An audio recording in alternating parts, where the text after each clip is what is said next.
Holy shit. We got a f***ing Honda.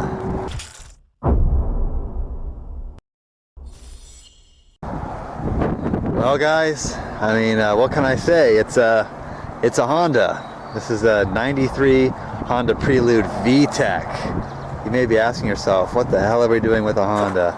Well, our curiosity got the best of us when we went to a car auction. And there are a lot of different cars there, and this one seemed to catch our eyes as more of a sporty car versus all the other Camrys and friggin', you know, Civics and all the other stuff they had there. So this is our junky $250 plus taxes and fees Honda Prelude VTEC. And as you can see, it's pretty beat up. It has a 2.2 liter VTEC engine, which I will show you in a moment. There is a key. Whoops. Which way? Whoops, maybe not. Hold on. All right. It's black interior, black cloth, 5-speed, of course. Wouldn't buy anything for sporting purposes with an auto. It's, well, I mean, it's a Prelude. It's one of those really weird, quirky Hondas from the early 90s. I'll go ahead and pop the hood and show you the main reason why we bought this car. Oh shit, you might want to grab the broom real quick. Oh, there's no hood prop, so Jake is grabbing a broom. This is what we got. We got the H22A1 VTEC motor, which is what everybody wants on their early Hondas. Which it put out 190 horsepower and like 158 pound-feet of torque, I think, which for back in 93 and for a Honda, that was pretty impressive. It's all stock besides a resonator delete and an open air intake, and believe it or not, those are actually stock headers. I thought they were aftermarket at first, but no, these are stock. It's pretty well designed. There's no hood prop, as you can see. One of these fans are loose, which is a little hazardous. It's got a new battery though, and it's got a new distributor, and we have a receipt with it. It leaks a lot of oil from the valve cover, and the alternator doesn't really work that well, but everything else is mint, I guess. It wasn't a front-end collision at some point, because you can see here this is kind of bent up, and this is like a headlight from pick and pull, and of course the bumper is just scratched to hell, and stuff is like friggin' coming loose on it. We got the car, it was towed out to us. We put the key in it and it actually fired right up. No jump or anything, so that was pretty promising.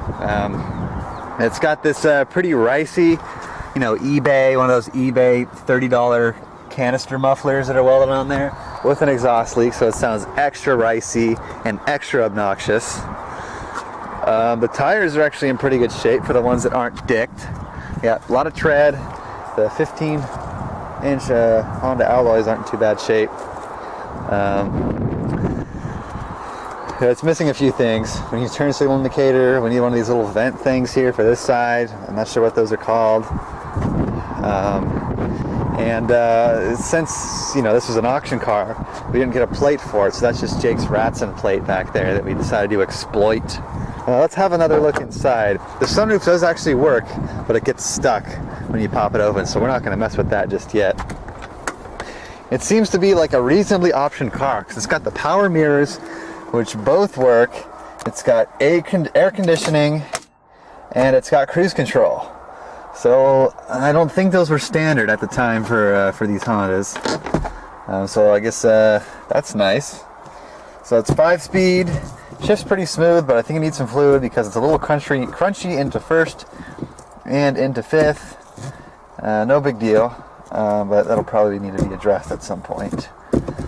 And I'm looking for this plastic piece. I don't know what it's called, but there's some nasty cracks in it. It just does not look good. So if any Honda guys know where I can find a plastic piece like this, let me know, because I will buy it. This thing also came with some extra crap. Yeah. Oh, I didn't even know that. Cool.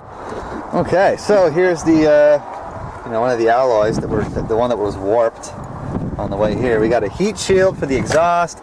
We got a silencer for the very obnoxious fart can. And we got some bolts.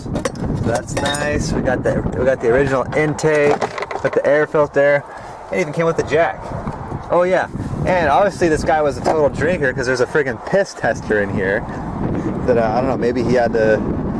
I don't even know. I don't want to guess. He was 22 at the time. Well, shit. He's born the same year as this car. Well, that's just something. I'm not going to comment on that, but you know, that's there. That's definitely there. And as you can see, the car was originally red. That's just a tortoise.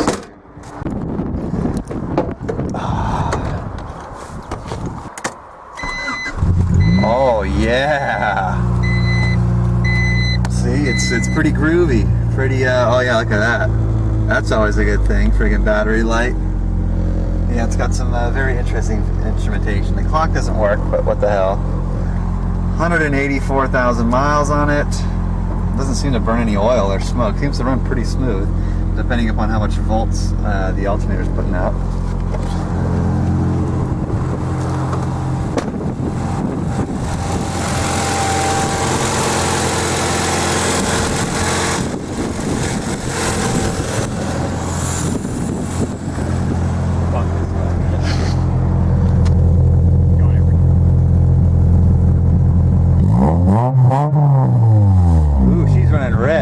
Yep.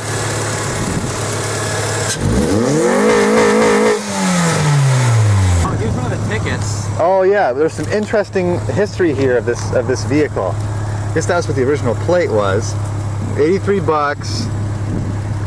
I guess they couldn't see the VIN even though it's like right here. Oh, we got more parking tickets. This guy, look, he's on the friggin' sidewalk. So that's extremely no parking anytime. Yeah, I'm pretty sure you're not allowed to park on a sidewalk. So, Oakland, of course. So it had to have been Oakland. So, let's go up and down the street. So we're in here in the Honda, and a lot of these features actually work pretty nice. The little locks work, you know, the windows work, and check it out, we even got automatic windows. Let's go, I'll show you how it drives. So she burns them. So that's good. That's the first step. You always have to do a real nice front wheel drive burnout when you're an enthusiastic Honda owner like myself. So tranny shift's good. As you can see, our alternator is in fact dying, which causes the speedometer to go out intermittently. And you have neutral rev limiter all the time and no VTEC.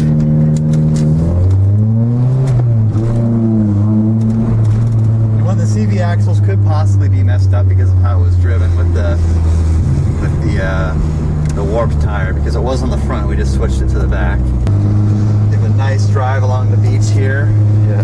And our pristine Japanese automobile. We got performance machine. We got a lot of people looking at us like we're from Oakland, as you can see. And the exhaust drone's really bad, as I'm sure you can hear right now.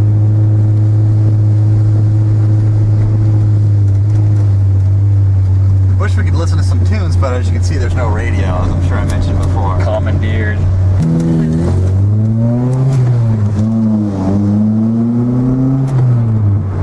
Little backfire. No speedometer, as you can see, because we don't have enough voltage right now to activate it. Now, shift like a Honda.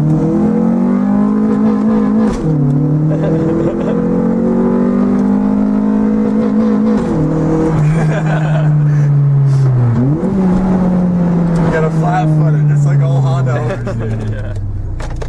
Yeah, nice left compartment. So we'll go and shut her off.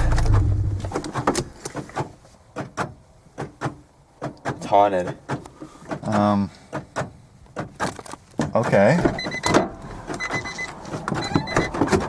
Whatever the hell that is.